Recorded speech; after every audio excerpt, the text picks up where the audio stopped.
Здравейте, мили деца! Пролет е, навсякъде жужжат пчелички, дърветата цъфтят и е прекрасно млечно-зелено. Днес ще ви прочета приказката "Весела забава в горската дъбрава" на Лила Захариева.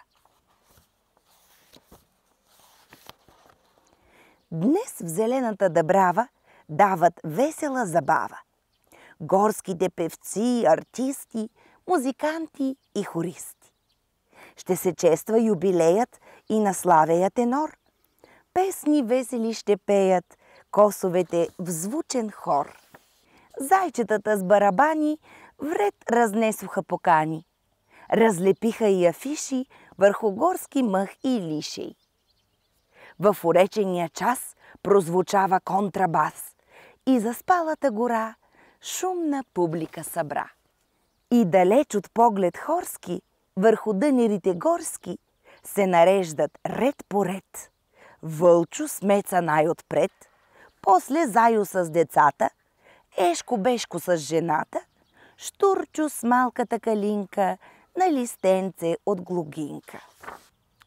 А в последните редици птици, мънички мушици, охлювчета, невестулки и задрямали светулки. Лиса, натъкмена с кожа, седна важно в мека ложа.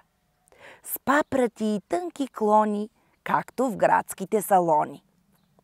Веселбата почна с песни, с танци, с приказки чудесни. И зелената морава стана сцена за забава. Катеричките напети, заловени за ръце, весели хора, балети заиграват от сърце. А концертът на пчелите с гайдите и тамбурите под зелените ели публиката весели.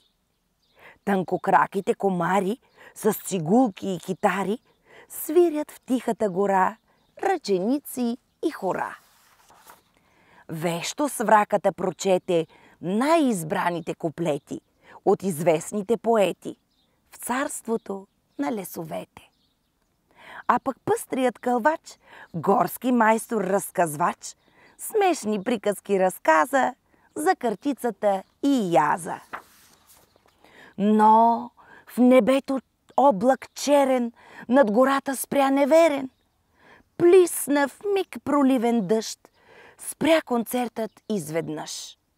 И в зелената дъбрава, посред шум и силна врява, в бяг разпръснаха се всички, и животни, и мушички.